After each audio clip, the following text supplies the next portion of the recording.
Hello guys and welcome to today's video, and today we're going to have another update on Typhoon Surigae. It is definitely weakening now, as you guys can see. It is, as you can see by the structure, it's starting to not look very good anymore. You can see some dry air intrusion coming here where you see the dry area in between the oranges and the eye wall here. So that is definitely indicative of some weakening that is about to undergo. Anyways, here's the location. It's 15.1 north, 126.3 east, and the maximum sustained winds is 115 miles an hour. So let's go see what the 115. Hold on, knots. 115 knots. Excuse me. We all have our days, right?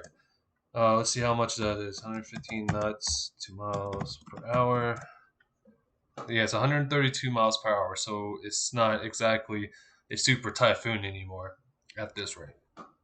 So the minimal central pressure is 940 millibars. So that's definitely going up too. And here's the thing here.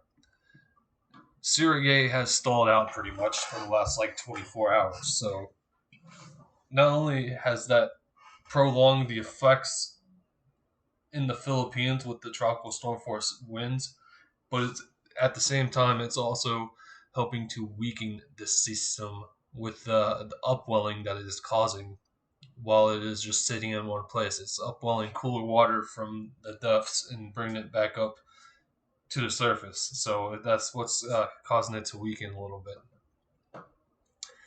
All right, here are the sea surface temperatures, and as you can see where it is right here, there's a speck of orange right there, and that's indicative of it just sitting there and just rotating up the deeper, cooler waters. So that's not going to be exactly good for it. That spot where it's at right now is 27, I would think. So it's going to start going north and east, and it's going to start experiencing cool and cool waters anyway. So I do not see this going back up in strength anymore. As a matter of fact, I think it's going to be continuing to weaken from this point forward as we go out.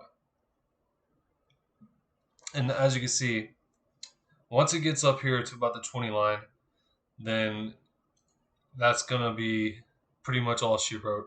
So let's see where it's at right now, actually, real quick. It looks like, yeah, it's pretty much stalling out, and it's starting to head north just a little bit. There's still some movement there, but it's not a whole lot. And as you can see, this is a look of a decaying tropical system. So just expect that to keep happening as the day progresses. And if we can see here, it's just past the 15-degree line. If you can see that carefully on the radar imagery here. So it got a little bit until it gets to the cooler waters, but like I said, I still don't see this strengthening at all. It's definitely on a weakening trend at this point in time. All right, let's take a look at the GFS. And if GFS is actually pretty right now, so 943 millibars, and it is in 5 knots of shear. But once again, I'm gonna say this again. It doesn't really matter because it's upwelling cooler waters, and whether the wind shear is low or not, that upwelling is going to cause some decay in the structure, which we are seeing in the imagery. So let's go out. If you can bring this up a little bit, so I can see what I'm doing. 24 hours, 9:49. Um, now that it's moving, the upwelling shouldn't be too much of a problem. Maybe it'll be staying at a plateau of strength at this time because it's only in 9 knots. So I don't foresee this weakening quickly, but I do see a steady decay of the system as we go forward. Here's 48 hours, and as you see, it's weakened a little bit more. And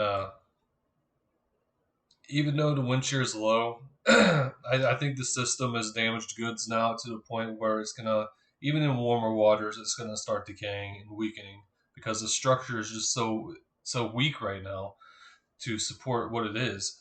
So expect that to keep continuing, and as you see, 3 days out, it still is weakening, and 11 knots of shear. So I mean, at this point, it's already a done deal. Um, 96 hours, 973. So we're at a low end typhoon here, pretty much. Like a Cat 2, Cat 1 low end. And now here's the shear right here, 35 knots. Now it's really gonna start hurting. And as we could see, 5 days out, it's barely a typhoon now. So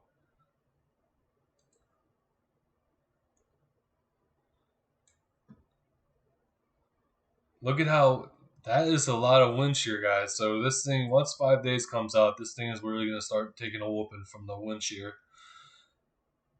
And I'm just glad that this stayed away from the Philippines. The worst impacts that they gotten was tropical storm. They're still ongoing with the tropical storm force winds and some very heavy rain. So flooding is still a concern in the Philippines right now. As far as the major stuff that's happening, that's staying offshore, which we can thank God for that, because like I said, that just last October they went through Goni and really didn't need to go through this again. So thankfully, it stayed offshore for the duration of the event. All right, so here is the European model, and this is the newest run that just came out. So as you can see, the European right now shows a 947 typhoon. This is probably a low end category 4 to a high end category 3. So here's 24 hours out, and well, the Euro wants to turn it back into a super typhoon, which I don't foresee happening. So I'm just gonna say that's not gonna happen. Um, See, 938 there for 2 days, and 950 for 72. And as you can see, it's starting this high pressure right here. It's starting to weaken here, so that's why it's gonna be going to the north and going around the periphery of the high pressure system. So the thing we can thank God that it weakened when it did, or the Philippines would have been in trouble. And as you can see, the high is completely kaput here at 3 days, or 4 days, excuse me. And it's the 957 typhoon and the 974. Like that, I think that's category 2 typhoon. Um, but yeah, that is my update for Typhoon Surigae. Thank you guys for watching, and I might have another video today regarding some other tropical systems that might be, ongoing or forming out there in the waters of the world. Anyways, thank you guys for watching, and I'll see you guys in the next one.